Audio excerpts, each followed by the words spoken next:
So it is January 13th, 2022. This is an interview for the URDC Local Narratives Project, the Lives, Legacies, and Locales of Edmonton's Ukrainian Canadian community. And today we have Dr. Ihor Kobel in conversation with Kalyna Somchynsky. So Dr. Kobel, could you please quickly introduce yourself, your current title, and just provide a very short summary of your career? Yes, very short. If to be very short, I work at the Ukrainian Catholic University. My position now is I am big boss of the services for disabled students, and I also am associate professor at the Department of Social Work. So, and one more thing, that Dr. Kobel means that I have PhD from the University of Alberta. Wonderful, thank you very much.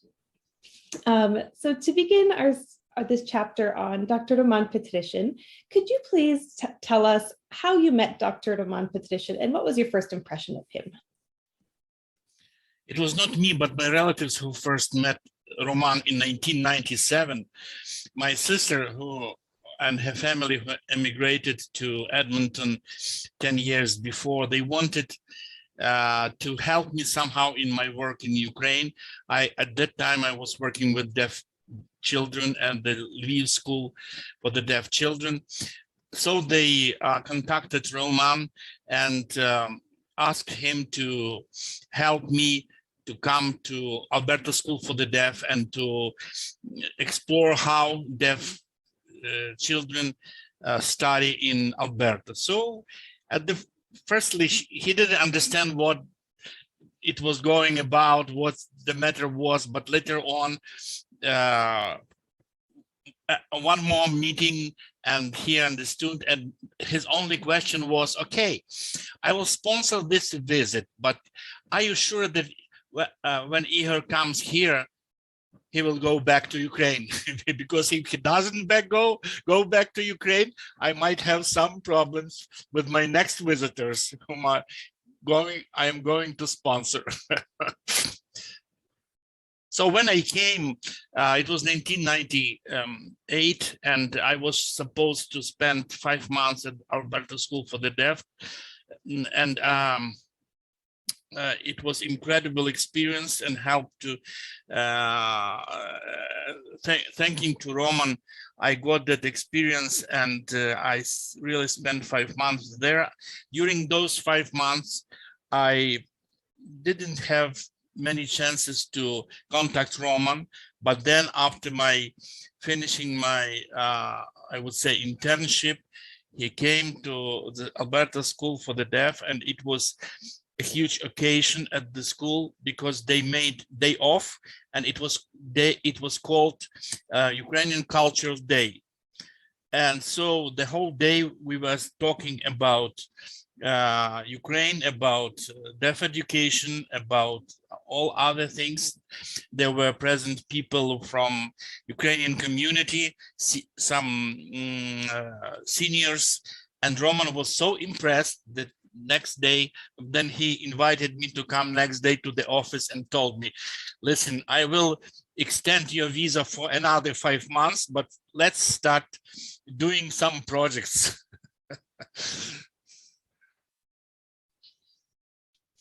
And what were some of these projects that you began working on after that time? Oh, okay. My first project was, so I was, since that time, I was meeting Rahman every day, and he was going deeper and deeper into deaf education, special education. That was completely new field of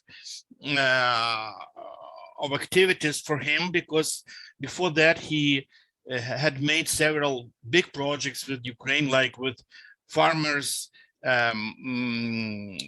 health sciences. He made his office in Kiev, not his office, but it was URDC office, but office for all McEwan University. It was college at that time. And the biggest project was that they translated 24 textbooks from the program which called Bachelor in Nursing Bachelor, and then started teaching in Ukraine. It was a big new event for Ukraine, incredible event, because that was the beginning of teaching our students using Western technologies, especially in health sciences. But then he switched a little bit to special education, and our first project was, before doing any project, we worked a lot on making a group of people interested in any projects with Ukraine in special education. There were several professors, and the most prominent was late Professor Michael Roda, who was the, the director of the Western Canadian Center of Studies in Deafness Studies, and there were a couple of other professors, and some master students and representatives of Ukrainian community. So we made a group maybe of 15 persons, and we tried to start some projects. And the first project was delivery of 15 computers to Lviv School for the Deaf, which were donated by, I don't remember the exact name of the school, but I think that was Delwood School. So they got new computers, and they donated their used but very good computers to me, and Rahman helped a lot to deliver. Can you imagine 15 computers, old-fashioned computers with big monitors, and those boxes were very big. It was like a light truck load. So we managed to send it to Ukraine. I don't know where Rahman got money, but and when I came home in 5 months, so I made first computer lab for deaf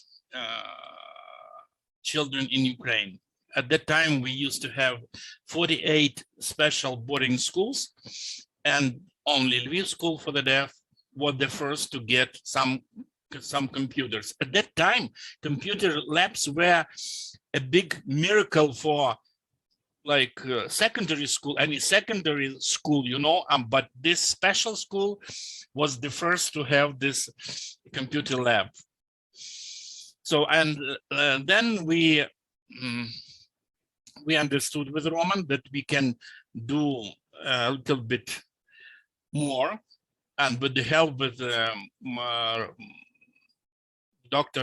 Professor Michael Roda, there was another huge project, Canadian company producing hearing aids, Starkey. They donated 100 hearing aids. And then Michael Roda organized a group of nine audiologists, professors, teachers for the deaf, and even a person from the United States of America, and they came for a month to Ukraine. So 2 weeks, we were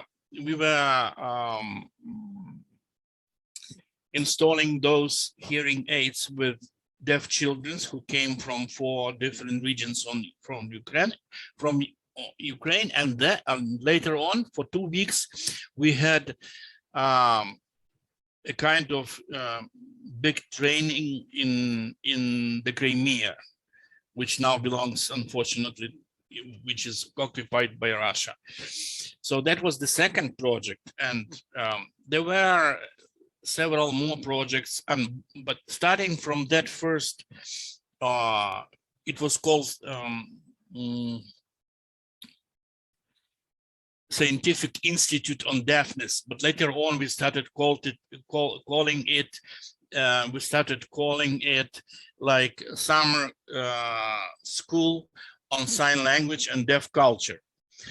So by now, I and my small team, we have made already 31 summer schools since year 2000. And later on, there was a very big, huge project which involved several Canadian institutions and Ukrainian, several universities in Ukraine and several schools for ministries, for different ministries, and was funded by CIDA. That was Canadian International Development Agency, which does not exist anymore in Canada, but it was almost $5 million for 5 years, and it was called, the project was called Inclusive Education of Children with Disabilities in Ukraine. That was very, it was a completely new thing for Ukraine, like a kind of inclusive education. Everybody was talking about that in Ukraine, but nobody exactly knew what inclusion was. So Rahman was one of the first people from abroad, from Ukraine, to bring this issue to Ukraine. That's amazing. Thank you for elaborating on these projects. Could you share with me what some of your most rewarding experiences were working on these projects with Rahman? Rahman was and is a brilliant, English word, facilitator, organizer, with competencies in many areas. I can't imagine how he could bring so many people with so many different interests into one place, and then made them thinking in the way he wanted. So Rahman was, in most cases, he was and is. He doesn't like to speak much, but his every word has so much load and so much internal content that later on, when I come home, I start overthinking, and new things are coming to my head because I understand some new things coming from his words. And he has never used those diaries, to make notes. He would always use separate pieces of paper, and then all of a sudden those pieces of paper would come into one big file. It was amazing.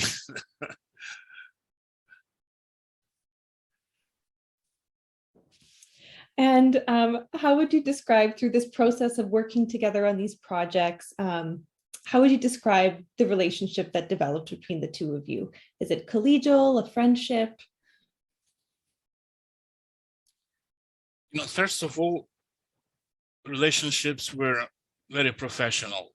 Rahman was teaching me a lot, because even though I was not a young person at the time, but Canada was a completely new world for me, And when I came, I had to switch to the Canadian regulations, to the Canadian way of living and doing things. And sometimes it didn't work. And then Rahman would say, you didn't do your work yesterday like we do, but it was much better when you did it in your way. Yeah, and Rahman, he's a great teacher, and you know, his way of thinking is very pragmatic. When I was excited at some new development or about a new proposition, his first words would also always be no or calm down. But later on, after some discussion, he would say, okay, I think there is some reason in doing this or that. But his first response in many occasions in our relationships would be no. But later on, he would do much more than I expected. That's the nice thing about Rahman, is he's very firm in his beliefs, but also always acknowledges what everyone else has to offer. Yeah. Could you have already described many of the projects you worked on together, but could you describe in broad terms how these projects have impacted Ukraine? Okay, started from our first project. I told you that this computer lab was the first one in Ukraine. And after that, the principals of all other schools started attacking the Ministry of Education because they also wanted computers. And the Ministry of Education had no chance but to start developing some relationships with those people who had money, like with some donors, with some sponsors, in order to buy computers, because computers in 1999, in 2000 were very expensive in Ukraine. And I would say, now I can say this, that those computers were brought to Ukraine officially, but they didn't pass customs in a legal way. In other ways, I had to make negotiations with the custom officers and explain them that that was not for me, that was not for sale, but that was for deaf children who had never seen such kind of equipment. And in most cases, they believed me and just say, take and go away. Can you imagine that? No. In normal country, you won't imagine, but Ukraine in that time was not very normal.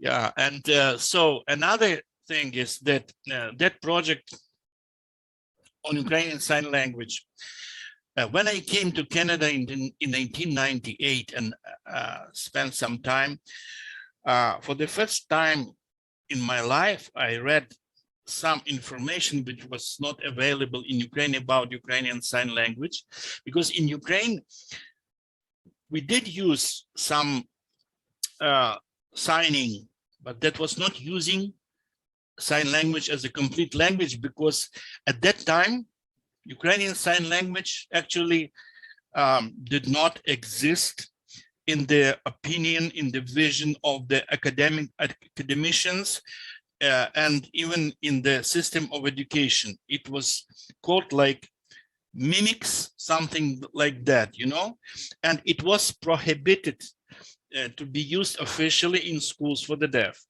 But since that time, one of our main goals was fighting for the right for taking ban on usage of Ukrainian Sign Language.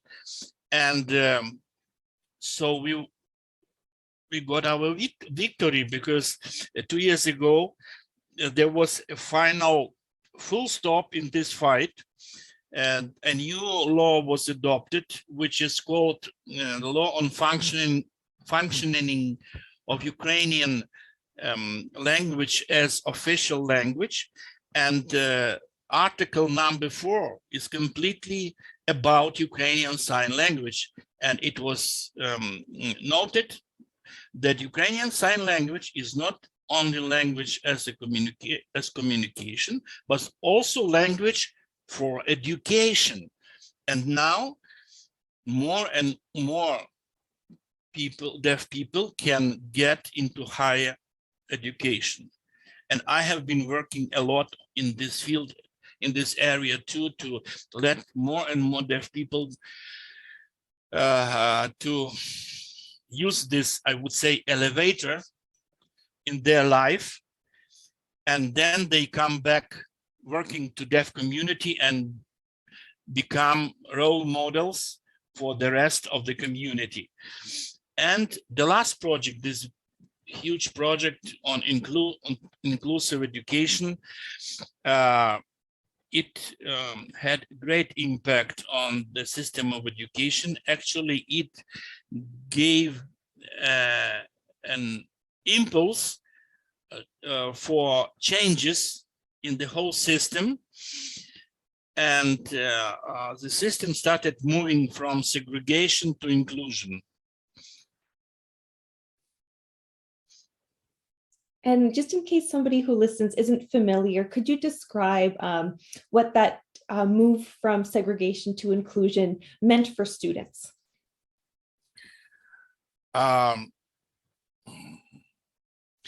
You know, I always say that in inclusion, nowadays in inclusion, that there are this coin has two sides, positive and negative. If we are talking about children with mental issues, with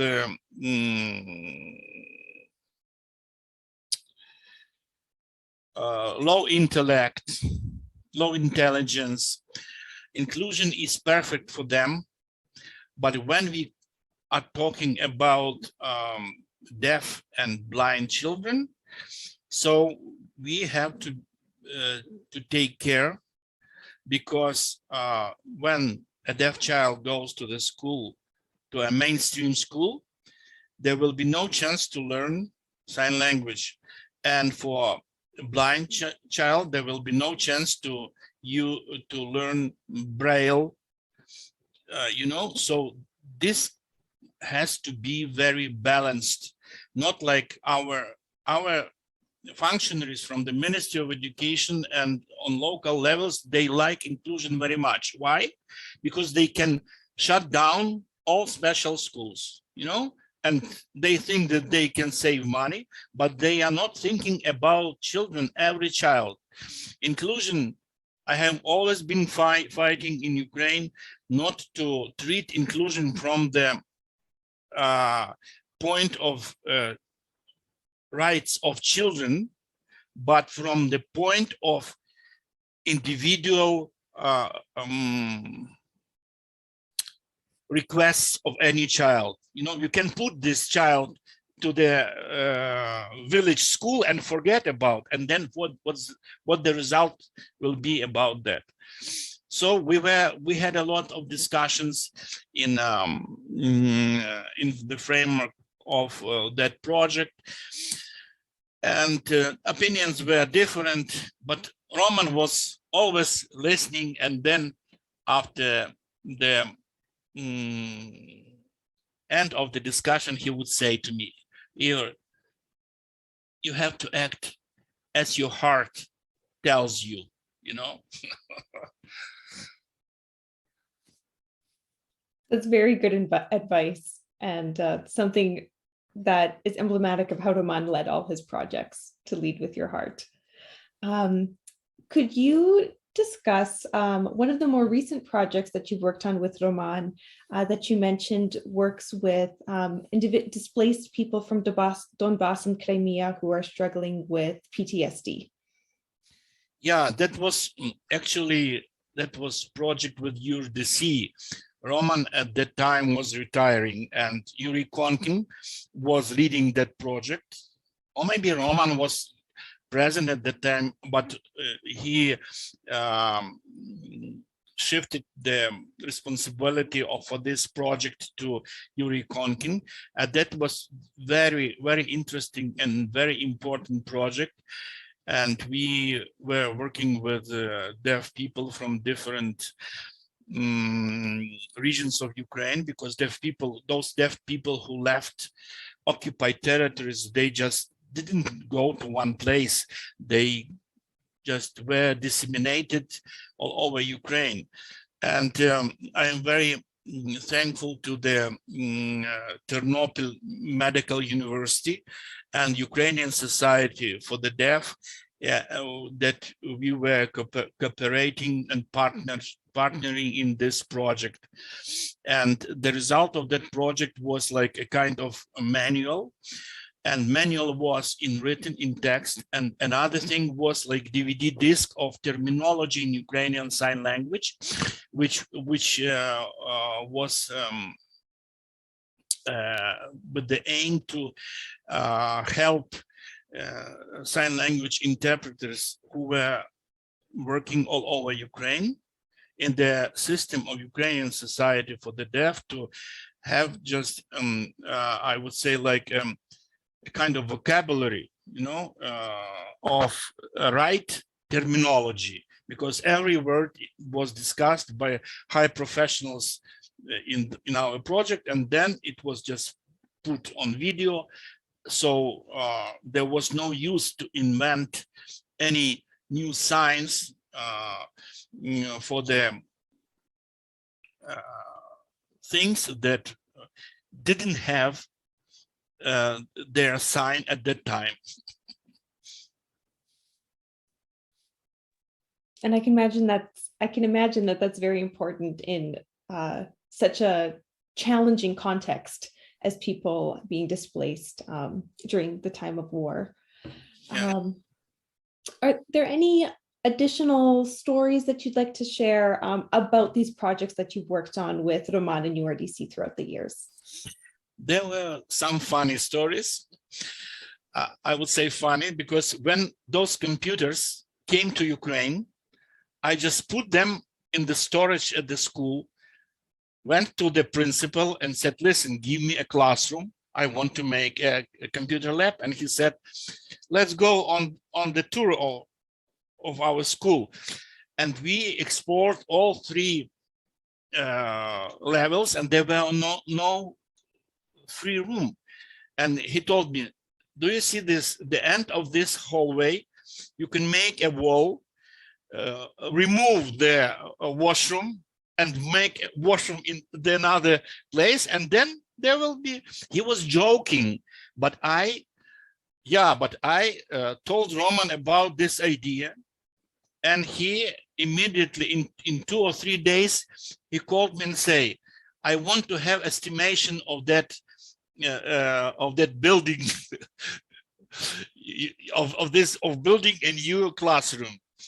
So I asked professionals, they came, and I made a kind of competition between different building teams, and I asked 3 different building teams to make their estimation. So I chose those who made good estimation for good money. And then Roman passed me, I think it was $5,000 or $6,000, huge money at that time. And in 2 months, we built that new classroom. And this classroom exists now too. There is a small, there is another bigger computer lab at school, financed by the government, but still my classroom is also there with newer computers. Those old computers, after 3 years of being used in our school, they went to some village school somewhere very far from Ukraine, from Lviv. And then Roman asked me to be a boss of reconstruction of Ukrainian Foundation office in Lviv. I am not an engineer, and what do you want from me? But he said, okay, you don't need to do anything. You don't need to take a hammer or to weld pipes or to install equipment. I know that you have very good people working for you, so you have to bring them again together and do this job. By the way, when we were, there was an official opening of this computer lab, and the Chancellor of Canada was present there, and all our bosses from education, from province and Lviv city administration, they were present, and there was a very nice impression paid by Rahman.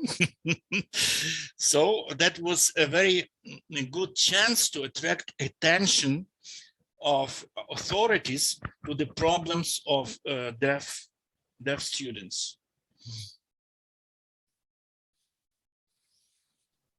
Thank you so much for sharing that story with me. It's a great story. It's really funny and also so important.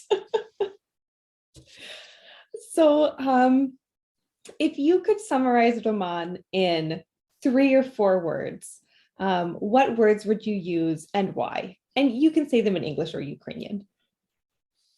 Just a second, I have to find that piece of paper where I put that after hard thinking, because okay,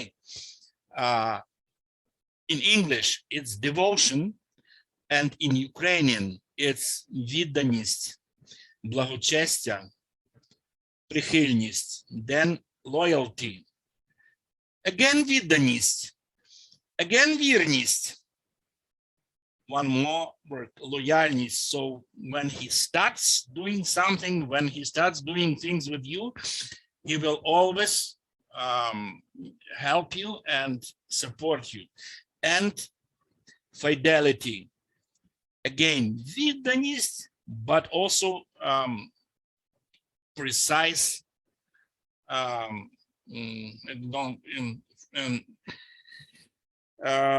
precise, this is adjective. What is the noun for precise? Precision? Yes, maybe, yeah, precision.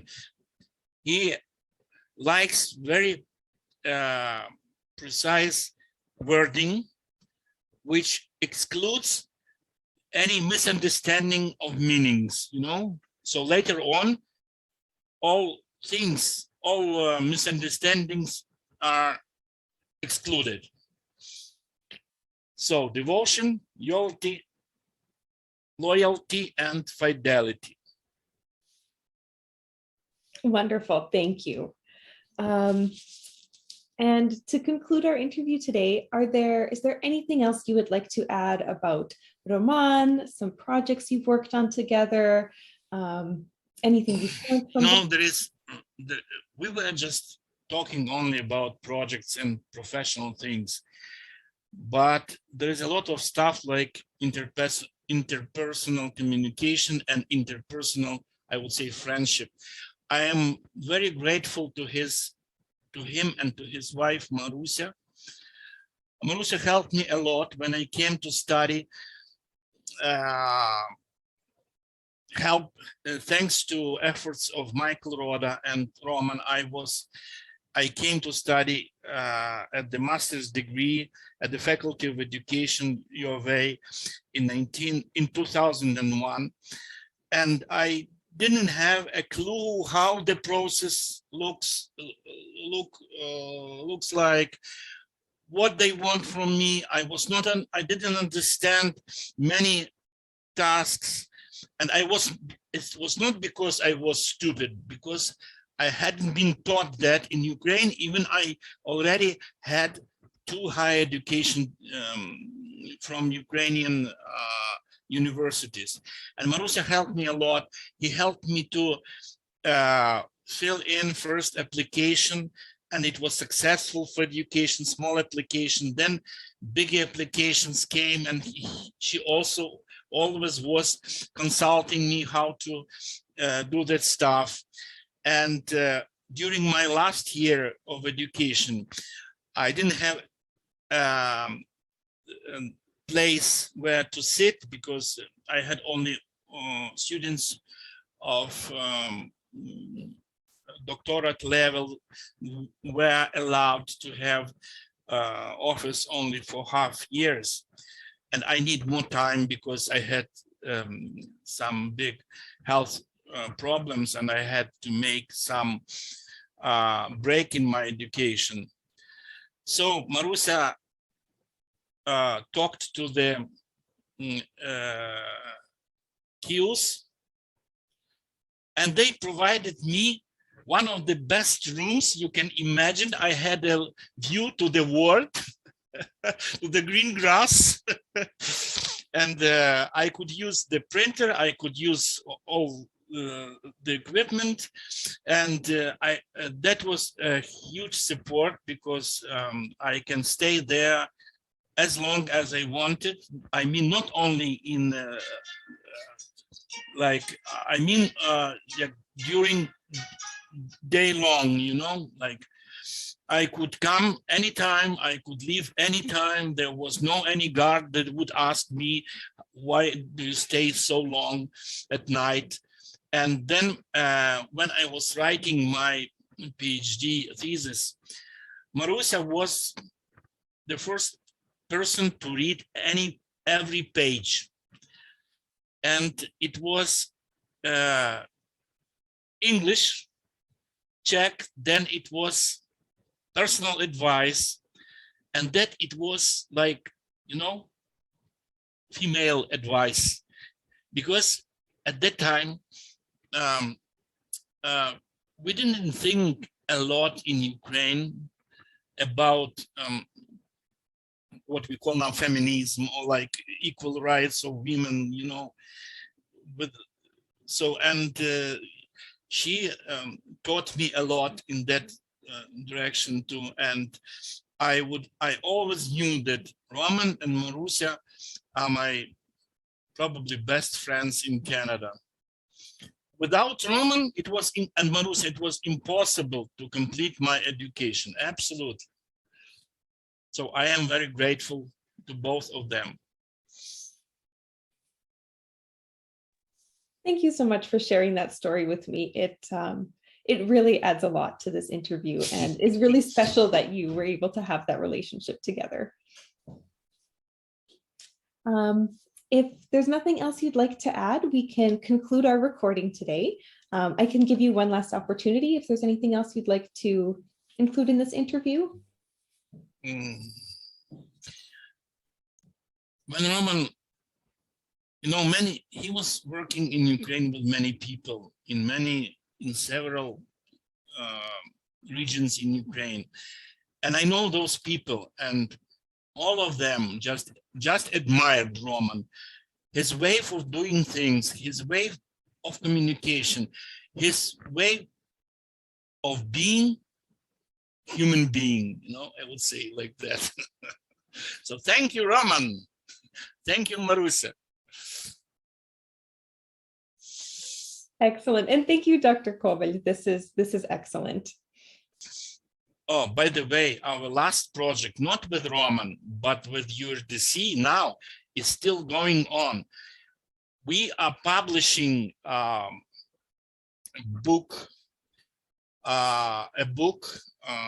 of John and David Creswell, which is called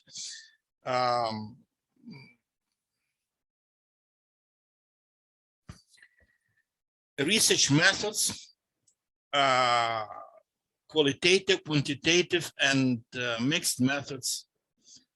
And this is, I think this is one of the best books in the world, because I use second edition, and when you have a look at this, at my own copy, it's just all in different color notes, all just with different drawings and all that stuff, you know. And that's why for many years I was trying to convince any publication house or my own university to translate and publish this book, but there was no response. And when I asked, so then I asked URDC, Larissa Hajduk, probably you know her, and she just financed the whole project. So I and my son, who is the professional English-Ukrainian translator and interpreter, we made translation of the book, and now it is this book has final editing in Ukrainian in our publishing house of Ukrainian Catholic University, and I hope that I'm sure next month it will be published and will be widely used, because people are calling me from all over Ukraine and they want this book, because our system of research in Ukraine in social sciences is much like it was like in the Soviet Union. You know, it changed, but there is such a big gap between what is going on in Western approach and our approach. At the first sight, a person who is non-professional in this area would say it's almost the same. But there is a demand from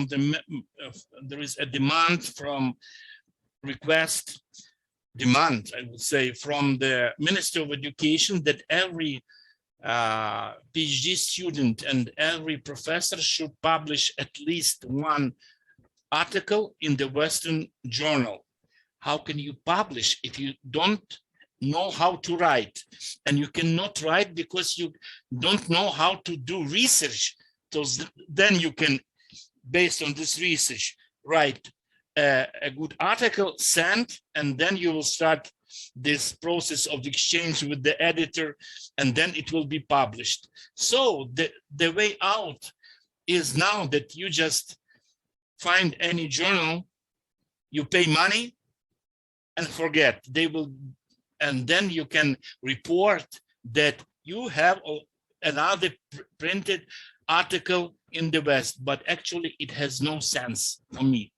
Now I will start teaching my students, and we will send, because it's like 1,000 books, we will send to the Academy of Pedagogical Sciences and to some other national universities. I hope that they will start teaching their students to do research in a proper way.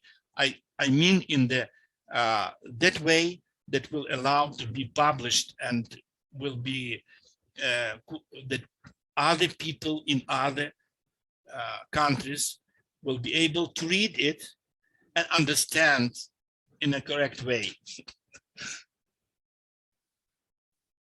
I really appreciate you emphasizing the importance of this project, because I think it's so good, even for myself as someone working at URDC, but when we talk about URDC's work, to be able to articulate how important the translation of this volume is for higher education in Ukraine. So thank you for explaining that. And to complete our exchange of thoughts about Rahman, I would say that Rahman, at the very beginning of our partnership, said, "Do you know the reason between us and Americans?" And I said, "No. You know, Americans will come to your country, they will sit with you, they will discuss your problems, they will give money and say, you have to do in this and this way. Canadians are different. They will come, they will sit, they will listen and say, okay, we are interested to help you. Now let's start looking for funding, and then we will do the way you would like to do your research, and we will just support or doing projects." So this is the biggest difference between American and Canadian approach. I don't know if it is still working now, but I like that very much, that nobody just was pressing on me in my projects that you have do this and this way. The same way was behaving late Michael Roda. He would always say, "Ihor, you are an expert, you know the best." When I was asking, how, if in Canada, I will tell you how to do that. You know how we are doing that stuff in Canada.